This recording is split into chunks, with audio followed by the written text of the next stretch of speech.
കിട്ടാൻ വേണ്ടി അവരിൽ ഓരോരുത്തരും ആഗ്രഹിക്കുന്നുണ്ട് എന്നാണ്.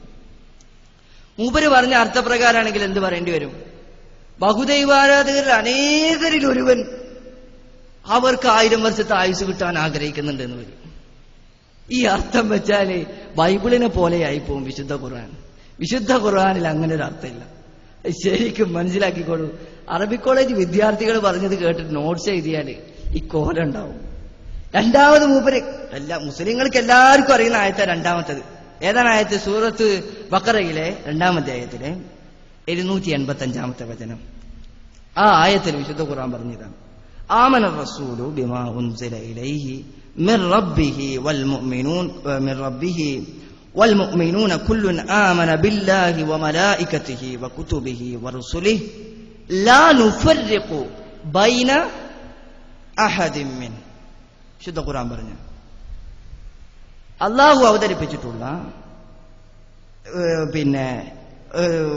കുല്ലുൻ ആമന ബില്ലാഹ്, അള്ളാഹുവിലും അവന്റെ മലക്കുകളിലും അവന്റെ ഗ്രന്ഥങ്ങളിലും അവന്റെ പ്രവാചകന്മാരിലും ഞങ്ങൾ വിശ്വസിച്ചിരിക്കുന്നു. ലാ നുഫർരിഖു ബൈന അഹദിൻ മിൻഹും. ഖുർആന്റെ അർത്ഥം ഇതാണ്, അവരിൽ ഒരാളിലും ഞങ്ങൾ എന്ത് ചെയ്യുന്നില്ല, ഒരു വിവേചനവും കൽപ്പിക്കുന്നില്ല. അച്ഛൻ പറഞ്ഞ അർത്ഥപ്രകാരമാണെങ്കിൽ അവരിൽ അനേകരിൽ ഒരാളിലും ഞങ്ങൾ വിവേചനം കൽപ്പിക്കുന്നില്ല എന്ന് അർത്ഥം വെക്കേണ്ടി വരും. ഇത് മലയാള ഗ്രാമർ പ്രകാരം തന്നെ ഈ അർത്ഥം ശരിയാവും. ഞങ്ങൾ ശരിക്കും ആലോചിച്ച് നോക്കുക. ഇത് മൂപ്പരിത് കൊണ്ടുവന്ന എന്തിനാണെന്നറിയോ? വിശുദ്ധ ഖുർആനിലെ 112-ാമത്തെ അധ്യായത്തിൽ ഖുർആൻ കൃത്യമായിട്ട് പറഞ്ഞിട്ടുണ്ട്, ഖുൽ ഹുവല്ലാഹു അഹദ്, പറയുക അല്ലാഹു അവനേകനാകുന്നു. ഖുർആൻ പറഞ്ഞതാണ്. അപ്പൊ മൂപ്പർക്ക് ഈ അഹദ് കാണുമ്പോൾ വല്ലാതെ വിറളി പിടിക്കണം. അഹദ് എന്ന് കണ്ടപ്പോ പിന്നെ ഖുർആനിലും ഏകത്വമാണെന്ന് പറയേണ്ടി വരുമല്ലോ. ഏതായാലും പഴയ നിയമത്തിലും പുതിയ നിയമത്തിലും ആ സാധനമുണ്ട്. ഈ ഖുർആനിലും ഇത് തന്നെയാണെന്ന് പറഞ്ഞ് സ്വാഭാവികമായിട്ട് ആൾക്കാർ തെറ്റിദ്ധരിക്കുമല്ലോ. അപ്പൊ ഖുർആനിലും തൃത്വത്തിനോട് അടുത്തിട്ടുള്ള എന്തോ ഒരു സാധനം ഉണ്ട് എന്ന് ആൾക്കാരെ കൊണ്ട് തോന്നിപ്പിക്കണം. അപ്പൊ മൂപ്പര് അത് വ്യാഖ്യാനിക്കാൻ വേണ്ടിയിട്ടാണ് ഇങ്ങോട്ടൊക്കെ പോയത്. ശരിക്കും ഖുൽ ഹുവല്ലാഹു ആയത് ഇവിടെ എല്ലാവർക്കും അറിയാലോ, മുസ്ലിങ്ങൾക്ക് എല്ലാവർക്കും ആ ആയത്തറിയാം. ഖുൽ ഹുവല്ലാഹു അഹദ്. മിഷനറി പറഞ്ഞ അർത്ഥം വെച്ചിട്ടാണെങ്കിൽ പറയുക അവൻ അനേകരിൽ ഏകനാകുന്നു എന്ന് അർത്ഥം വെക്കേണ്ടി വരും. മുസ്ലിങ്ങളിൽ ആരെങ്കിലും ഇന്നേവർ അങ്ങനത്തെ ഒരു അർത്ഥം കേട്ടിട്ടുണ്ടോ? എന്താ നിങ്ങൾ പറയും, ഏതെങ്കിലും ഒരു പരിഭാഷയിൽ ഇങ്ങനെ അർത്ഥം വെച്ചിട്ടുണ്ടോ? അനേകരിൽ ഏകനാണെന്ന്. അല്ലാഹു അവൻ അനേകരിൽ ഏകനാണ്. ഞാൻ അവസാനം എന്താ പറഞ്ഞത്?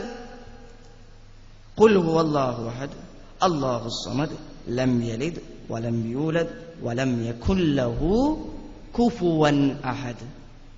അവനെപ്പോലെ ഒരാളുമില്ല, അവനെപ്പോലെ ഒന്നുമില്ല. ഇയാൾ പറഞ്ഞ അർത്ഥം വെച്ചിട്ടാണെങ്കിൽ എന്ത് പറയേണ്ടി വരും? അനേകരിൽ ഒരുവനെ പോലെ വേറൊരാളില്ല. ഇതെന്തർത്ഥാണത്? ഇതിനൊക്കെ ഇങ്ങനെ അർത്ഥം വെച്ചാൽ പിന്നെ ഇതിന്റെയൊക്കെ രസം എന്താണ്? അപ്പൊ അതുകൊണ്ടാണ് നമ്മൾ പറഞ്ഞത്, അറബി കോളേജ് വിദ്യാർത്ഥികൾ ഒന്ന് പഠിക്കുകയാണെങ്കിൽ തന്നെ ഒന്ന് ശരിക്കും പഠിച്ചിട്ട് നോട്ട്സ് എഴുതിയാൽ മതി. വെറുതെ എന്തിനാണ് ഇങ്ങനത്തെ മണ്ടത്തരങ്ങളൊക്കെ ഇവിടെ വന്ന് പ്രസംഗിക്കണത് എന്നാണ് ചോദിക്കാനുള്ളത്. അപ്പോ എന്നിട്ട് അവസാനം അദ്ദേഹം പറയണം, ഖുർആനിന്റെ വെളിച്ചത്തിൽ അനേകരിൽ ഏകനാണ് അല്ലാഹു. മൂപ്പര് പറയണം, ഇത് ഞാൻ തെളിയിച്ചത് എങ്ങനെയാണെന്നറിയോ? ഖുർആനിക വ്യാഖ്യാനങ്ങളില്ലാതെ, ഇബ്നു കസീർ ഇല്ലാതെ, എം അക്ബർ ഇല്ലാതെ, ഖുർആനിന്റെ മാത്രം അടിസ്ഥാനത്തിൽ ഞാൻ തെളിയിച്ചു എന്നാണ്. ഇവിടെ കുറച്ച് നേരത്തെ അല്ലേ പറഞ്ഞത് അറബി കോളേജ് വിദ്യാർത്ഥികളടുത്താണ് ഇത് പഠിച്ചതെന്ന്. എന്നിട്ട് അതൊക്കെ മറന്നിട്ട് മൂപ്പര് പിന്നെന്താ പറയണേ? ഞാനിത് ഖുർആനിന്റെ അടിസ്ഥാനത്തിൽ തെളിയിച്ചു എന്നാണ്. ഖുർആനിൽ എവിടെ വേണമെങ്കിലും നിങ്ങൾ വായിച്ചോ. ഞാൻ വെല്ലുവിളിക്കുകയാണ്, വിശുദ്ധ ഖുർആനിൽ എവിടെ വേണമെങ്കിലും നിങ്ങൾ വായിച്ചോ. ഖുർആനിൽ എവിടെ നിങ്ങൾക്ക് കാണാൻ പറ്റില്ല. ഖുർആൻ കൃത്യമായിട്ട് തന്നെ ഒരൊറ്റ ഒരുത്തനാണ്, ഏകനാണ് അല്ലാഹു എന്ന് പലയിടങ്ങളിലായി വിശുദ്ധ ഖുർആൻ പറഞ്ഞിട്ടുണ്ട്. ക്രൈസ്തവർക്ക് മറുപടി നൽകുന്ന ആയത്തിൽ പോലും വിശുദ്ധ ഖുർആൻ പറഞ്ഞത് വലാ തഖൂലു സലാസ, നിങ്ങൾ തൃത്വമെന്ന് പറയരുത് എന്നാണ്. വിശുദ്ധ ഖുർആൻ കൃത്യമായിട്ട് പറഞ്ഞു, നിങ്ങൾ തൃത്വമെന്ന് പറയരുത്. എന്നിട്ടോ ഇൻതഹൗ ഖൈറൻ ലക്കും, നിങ്ങൾ അതിൽ നിന്ന് ഒഴിവാകണം, അതാണ് നിങ്ങൾക്ക് നല്ലത്.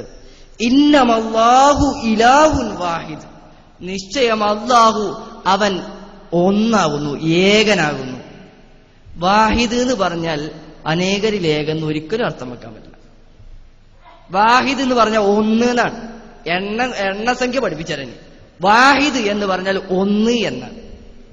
ഇവിടെ മലയാളത്തിൽ ആരെങ്കിലും ഒന്ന് എന്ന് പറയുമ്പോൾ അതിന് അനേകരിൽ ഏകെന്ന് അർത്ഥം വെക്കല് ആണോ? ഇംഗ്ലീഷിൽ വൺ എന്ന് പറഞ്ഞാൽ അതിനാരെങ്കിലും അനേകരിൽ ഏകെന്ന് അർത്ഥം വെക്കാറുണ്ടോ? ഇതൊക്കെ എവിടുന്ന് കണ്ടുപിടിച്ച ആദർശമാണ്? ഇത് സ്വാഭാവികമാണ്.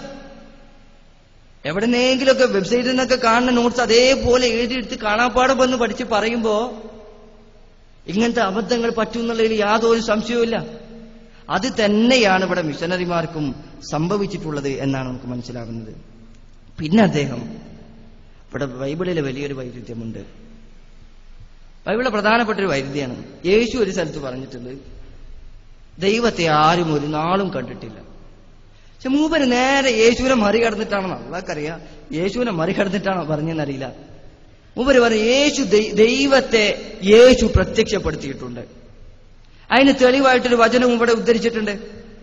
പക്ഷേ ഞാൻ ചോദിക്കട്ടെ, യേശു നിങ്ങളുടെ അഭിപ്രായ പ്രകാരം തന്നെ കുരിശിലേറി മരണപ്പെട്ടതിന് ശേഷം തിമോത്തിയോസിന് എഴുതിയ ലേഖനത്തിൽ 1-ാമത്തെ ലേഖനത്തിൽ 6-ാം അധ്യായത്തിലെ 16-ാമത്തെ വചനത്തിൽ ഇവിടെ കൃത്യമായിട്ട് പറയാണ്, അപ്രാപ്യമായ പ്രകാശത്തിൽ വസിക്കുന്ന അവനെ ഒരു മനുഷ്യനും ഒരിക്കലും കണ്ടിട്ടില്ല, അവനെ കാണാൻ സാധ്യവുമല്ല. ഇത് ബൈബിൾ പറഞ്ഞ വചനാട്ടോ, ബൈബിൾ പറഞ്ഞ വചനമാണ്. ഇനി നിങ്ങൾ എങ്ങനെ വ്യാഖ്യാനിക്കുക? ഇത് ബൈബിളിലെ വചനമാണ്. ബൈബിൾ കൃത്യമായി പറയുന്നു ദൈവത്തെ ആരും ഒരു നാളും കണ്ടിട്ടില്ല. മിഷനറി ഇവിടെ വന്ന് പറയുന്നു ദൈവത്തെ യേശു പ്രത്യക്ഷപ്പെടുത്തി. ഇതിലേതാ വിശ്വസിക്കേണ്ടത്? ഏതാ ഇതിൽ തള്ളേണ്ടത്? ഏതാ ഇതിൽ കൊള്ളേണ്ടത്? ഇത് വെറുതെ, ഇത് സ്വാഭാവികമാണ്. ഇത് അവരൊന്നും പറഞ്ഞിട്ട് കാര്യമില്ല. കാരണം കയ്യിലുള്ള ഗ്രന്ഥത്തിന്റെ കോലതായി പോയി. വിശുദ്ധ ഖുർആനല്ലല്ലോ. ഖുർആനിന്റെ അടിസ്ഥാനത്തിൽ സംസാരിച്ചാൽ യാതൊരുവിധ വൈരുദ്ധ്യം ആർക്കും ഇവിടെ വരാനില്ല. ഇവിടെ ഖുർആനിന്റെ വൈരുദ്ധ്യം എന്ന് പറഞ്ഞിട്ട് കുറച്ച് സാധനങ്ങൾ പറഞ്ഞിട്ടുണ്ട്. ഇൻഷാ അല്ലാഹ് വിഷയം വിശദീകരിക്കാം. ചേട്ടന്മാര് പഠിപ്പിച്ചെന്ന കുറെ കാര്യങ്ങളുണ്ട്, അതൊക്കെ ശരിക്കും വിശദീകരിക്കാവുന്നതുള്ളൂ. അപ്പൊ ആ നിലക്ക് ബൈബിൾ പറഞ്ഞതാണോ നമ്മൾ സ്വീകരിക്കേണ്ടത്, മിഷനറിമാർ പറഞ്ഞതാണോ സ്വീകരിക്കേണ്ടത്?